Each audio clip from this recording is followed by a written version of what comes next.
as mulheres têm os mesmos direitos que os homens e que os homens podem vestir o que eles quiserem, podem brincar com bonecas. Só fazem uma... Eu jogo a bola. Jogo a bola, sim. E eu acho que os homens também gostam de brincar com as bonecas.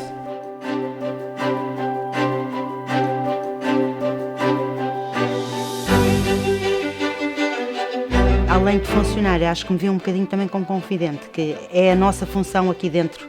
E acho que a primeira função deverá ser mesmo essa, eles não nos verem como funcionários, mas sim como alguém que possam ter confiança e abertura para poder falar sobre diversos assuntos que às vezes não conseguem falar em casa. A percepção que eu tenho é que está-se a banalizar a violência, seja no namoro, seja psicológica, seja física, seja de que maneira for, está-se a banalizar.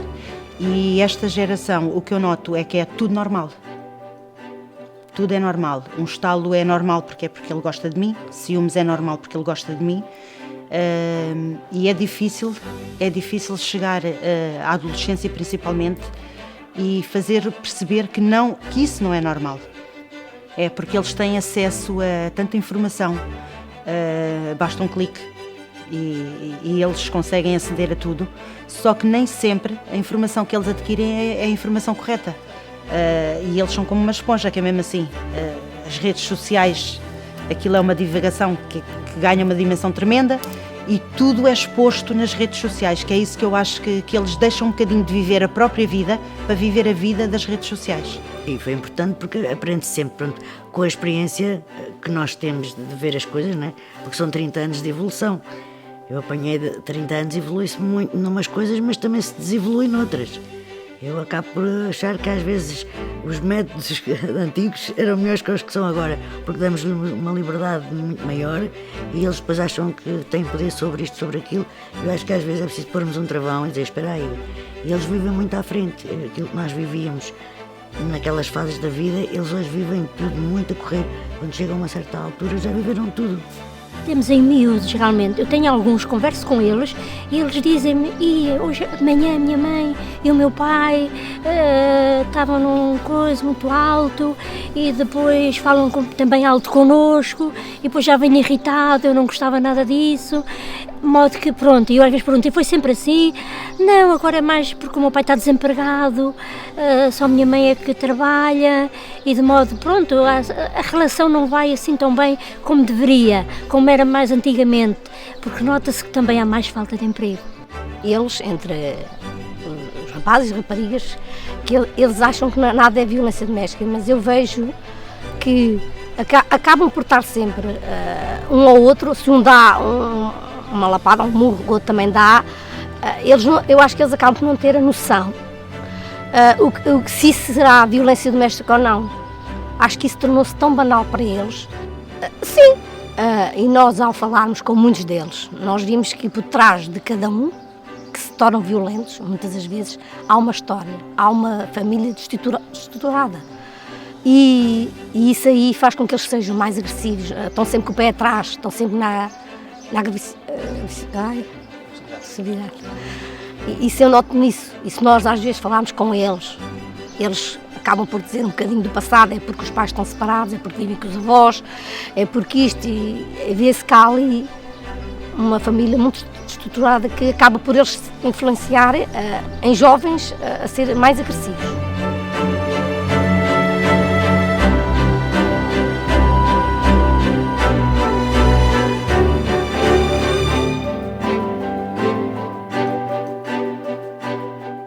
Acho que devia ser um assunto que devia ser mais falado no mundo, porque existem cada vez mais casos de desigualdade de género e de violência doméstica. No meu tempo talvez era mais encoberto, as pessoas tinham medo de falar. Agora as pessoas estão um bocadinho mais abertas, as mentes estão mais abertas, apesar de ainda haver muito medo. Todos tivessem um bocadinho de discernimento uns pelos outros, ou seja, tentar respeitar a família, a cor e um pouco as opiniões de uns outros. Sim, eu achei que foi muito importante porque poderia abrir as mentes deles para eles começarem a aceitar melhor isso e, enfim, pararem também um pouco de julgar e pensarem no lugar do outro, porque eu acho que se fossem eles ou serem bissexuais ou serem gays ou alguma coisa assim, que não iriam gostar muito que falassem que eles eram doentes por gostarem da mesma pessoa, gostarem da pessoa do mesmo género. Sim, eu achei importante e eu gostei dessa parte de explicação que o Tomé e a doutora Diana fizeram, porque eu achei, foi uma coisa que realmente me tocou e porque eu detesto mesmo a homofobia. Não precisa de falar mal, de dizer, tenho nojo porque eu sou homem e acho uma falta de respeito para nós homens, um homem gostar do mesmo, uma pessoa de um homem também. Então eu acho isso um pouco falta de educação, porque se ele é homem devia ter respeito por outros homens também. Isso foi uma experiência para mim que foi muito boa, e o Pedro e Inês, essas experiências todas, a violência no namoro, tudo, foi uma coisa que fez mais um clique na minha cabeça para aprender mais sobre isso. As pessoas não são bichos, não é porque são de sexualidades diferentes, não é porque se apaixonam por pessoas do mesmo género, que são monstros, que são coisas.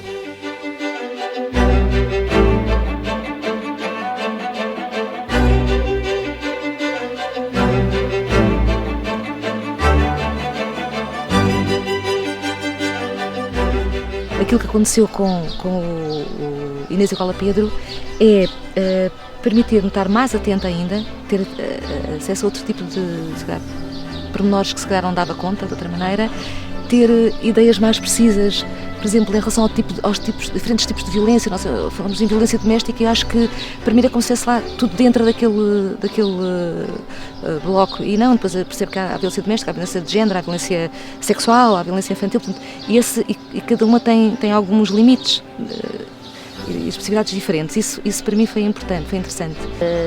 Eu penso que eles estão, de modo geral, abertos, alguns ainda com muito preconceito de mudar certas mentalidades, portanto, tem-se mesmo de continuar a trabalhar. Apesar de já não serem temas novos, ainda há mentalidades muito, muito fechadas em relação a determinadas coisas. Mesmo na simples relação entre homem e mulher e a forma como olhamos para uns e para outros, quer seja em contexto doméstico, quer seja em contexto laboral ou outros. Eu fiquei muito impressionado porque havia situações que eu não conhecia. Não tinha conhecimento que aquilo poderia acontecer, e alguns termos também que não sabia o significado. E aprendi muito e mexeu um bocadinho comigo aquilo que foi dito lá. Que realmente a igualdade de género está a ser muito batida. Nós pensámos que falava-se menos do que é suposto, e na realidade há muita coisa que ainda não está igual, e desde que estamos com Inês igual a Pedro, começámos a perceber que há mais pessoas que pensam como nós, que a igualdade deve ser posta. Foi muito bom, nós crescemos também como pessoas, acho que é o essencial. E acho que é sempre bom a gente participarmos destas atividades, porque aprendemos sempre um pouco de tudo. Não podemos ser todos iguais, cada um tem a sua forma de ser, cada um é livre de vestir-se, de falar, de viver como quiser, de cada um ter a sua liberdade. Não guardem as coisas para si. Se estiver a passar por uma situação de violência de namoro ou violência doméstica, nunca guardem para si. São sempre enriquecedoras, sempre, claro, não é? Porque às vezes também nos dão outra visão, outra perspectiva sobre as coisas, dão-nos algumas dicas, por vezes, sobre como lidar com determinadas situações e também como abordar estes assuntos com os alunos, às vezes, não é? Que nem sempre é fácil, pelo menos nesta faixa etária, dos 10 a 11 anos, nunca sabemos se estamos nós a despoltar alguma coisa no qual eles não tinham pensado, ou como é que eles encaram tudo isto, não é? Às vezes com os mais velhos até é mais fácil, penso eu. Tem acesso, por um lado, eles têm acesso a muita coisa que antigamente não havia, mas ao mesmo tempo parece que o facto de terem acesso a tudo, não sei, parece que leva a que eles não se preocupem com nada. E a maior parte já acha naturalmente que é indiferente, que tanto as mulheres como os homens podem ter determinada profissão ou até fazer as tarefas de casa, por exemplo. Há poucos que ainda estão mais canalizados para um ou para o outro. Eu acho que isso é importante falarmos, porque, como você disse, traz um bocado mais ao de cima, traz mais a vontade às pessoas de dizerem o sexo que elas têm e o sexo que elas gostam. E eu acho que isso é importante para a comunidade, e acho que devemos aceitar cada um como é, e devemos nos aceitar a nós primeiro e depois aceitar os outros. Acho que as pessoas escolhem o que querem ser e não devemos criticar, porque o que acontece com as pessoas não vale a pena gozar, porque também podia acontecer connosco. Então temos de aceitar as pessoas com a escolha que elas querem, o que elas preferem, que se sentem melhor, e não criticar. Se eu fosse mulher, gostaria de ter o cabelo comprido. mas não sou. Sou homem, sou o Pedro. Se eu fosse uma mulher, iria ser camionista, mas não sou. Sou um homem, chamo-me Duarte. Quem deve fazer as tarefas em casa? A profissão de arranjar cabelos é para quem?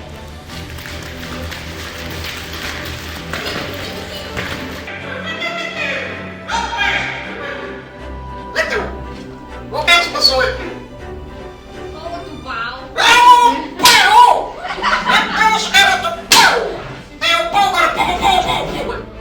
Andem aqui pela sala e tentem não olhar nas pessoas quando se cruzarem com elas, está bem? Estou sempre a... Se calhar a culpa da minha.